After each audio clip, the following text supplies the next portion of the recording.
The story of Fernande Valme is one of stewardship, caring, and brotherhood.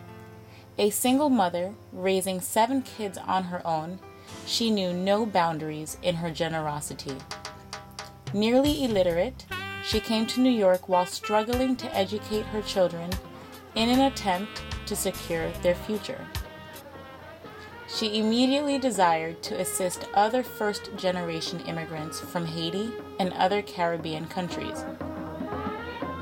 She began Valme Ministries first and foremost to propagate the Word of God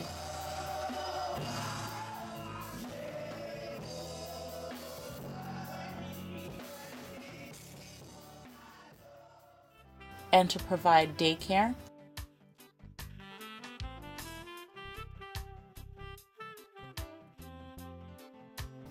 after-school support, and general support to all in need.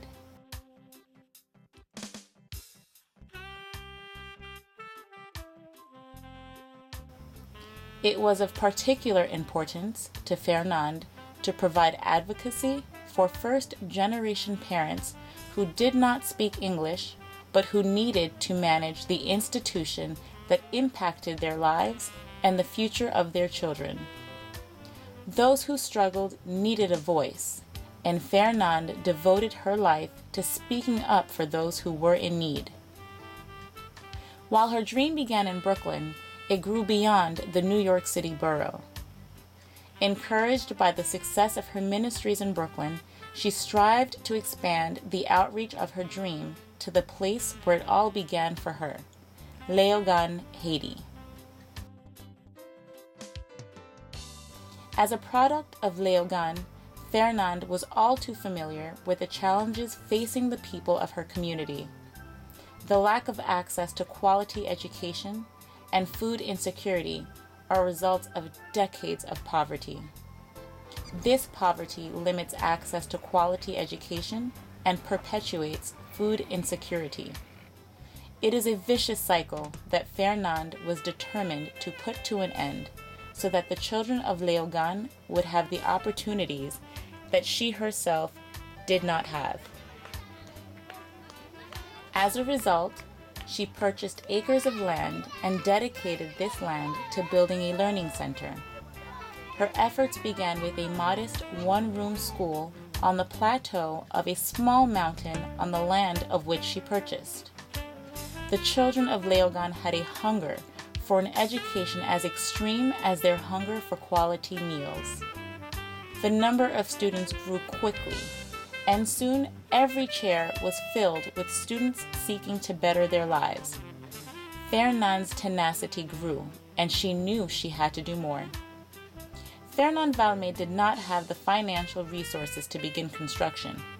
What she did have was foresight, hope, a vision, and most importantly, faith.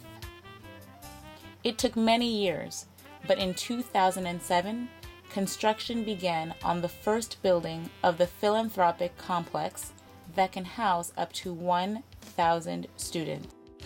Fernande's spirit and vision are with the school always, but soon after construction began, the Lord called Fernande Valme home to His kingdom.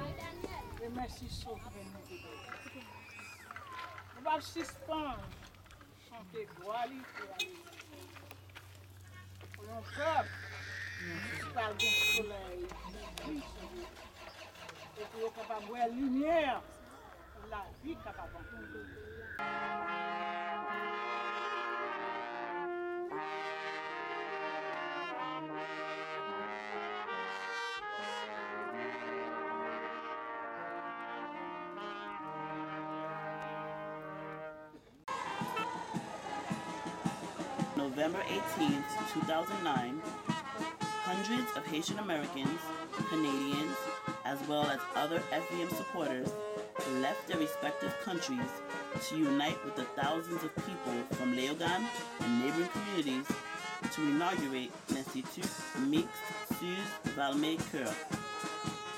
Marching to the beat of one drum, they all gathered together to celebrate the grand opening of the state-of-the-art school and to keep Fernande Valme's dream alive. The tragic and devastating earthquake that killed nearly 250,000 people has put Fernande's vision to the test. The building and all equipment were completely destroyed, but most importantly, the lives of the children by and large were spared as they were not in the building when the earthquake occurred. Fernande's vision paved the way for the creation of the original facility, and we were successful. On January 12, 2010, we suffered a major setback as a result of the earthquake, but our renewed faith in her ministries will rebuild l'Institut Mixte Suze Valme Cœur. We must keep the dream alive.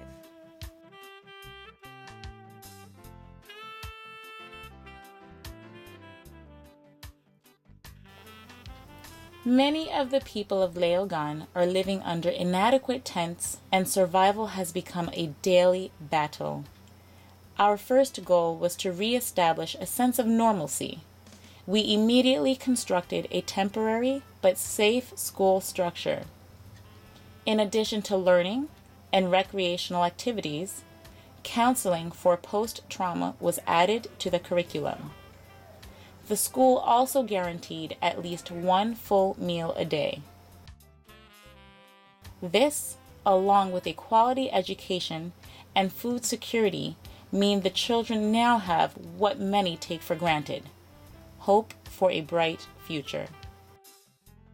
Led by Fernande Valme's daughter, Wood, the ministry's altruism extends beyond the students and to the whole community.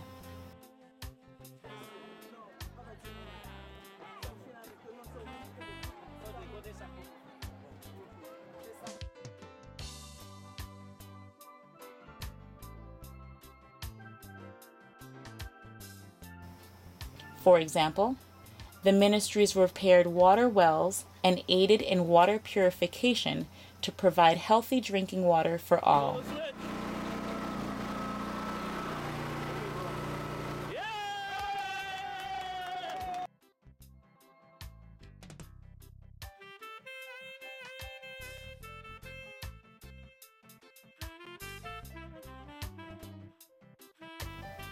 And finally, we have even afforded families the gift of marriage. We were able to fully fund, decorate, cater, and provide a pastor to marry dozens of men and women who otherwise would not have been able to afford a wedding and proclaim their love for each other before the Lord. The education we instill in our children go well beyond reading, writing, arithmetics, and the sciences. Because of the long history of deforestation in Haiti, we made sure to include a nursery in our curriculum. By nursery, we mean the planting and caring of our landscape.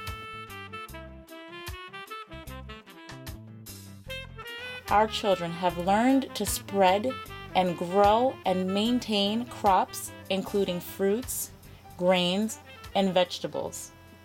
This project, from its inception, was supported by the Food and Agriculture Organization and its lead ambassador and founder, Carl Lewis, who graciously paid us a visit and brought with him an international message of hope and brotherhood to children and their families. Yeah.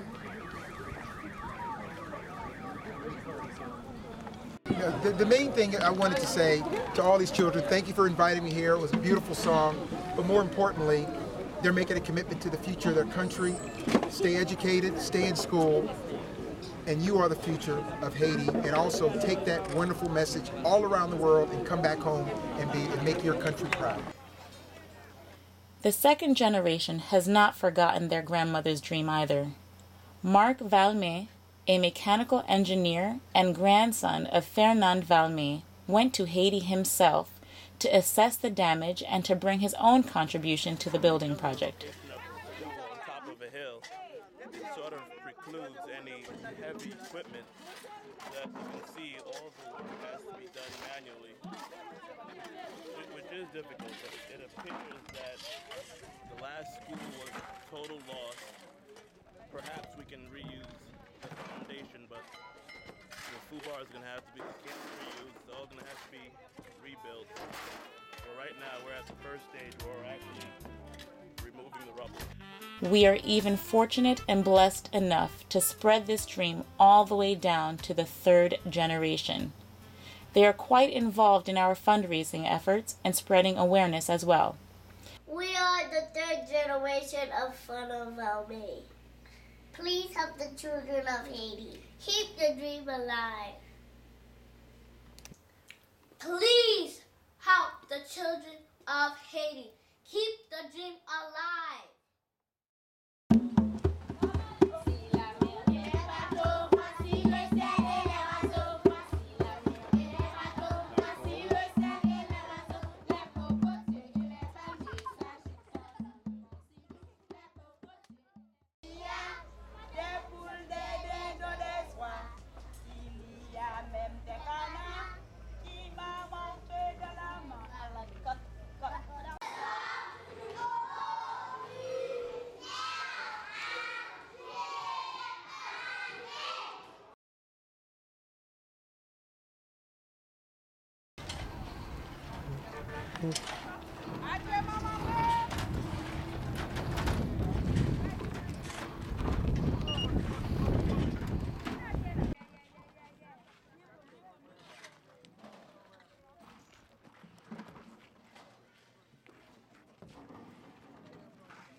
Parents of the students and people from the community sing, dance, and pray as they witness the first phase of reconstruction.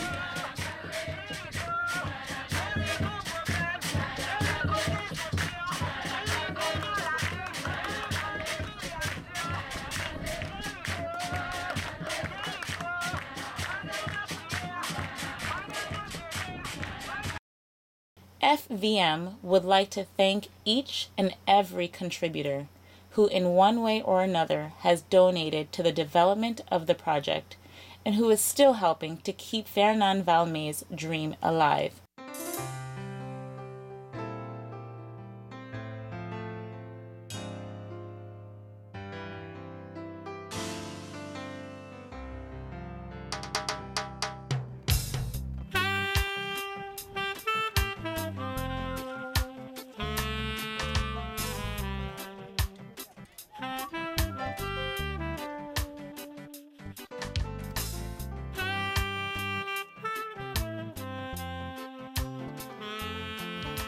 Special thanks are extended to the Perfecting Faith Church, led by Senior Pastor Donnie McClurkin and Associate Pastor Louis Melini. Also, we'd like to thank Mr. Leslie Williams, founder of Haiti Soccer Project. We would also like to recognize and thank Ojadco for taking the lead in the demolition process. And lastly, Mr. Rotimi Akinuye and his colleagues from a charity organization called Global Shoes. Once again, we'd like to thank everyone.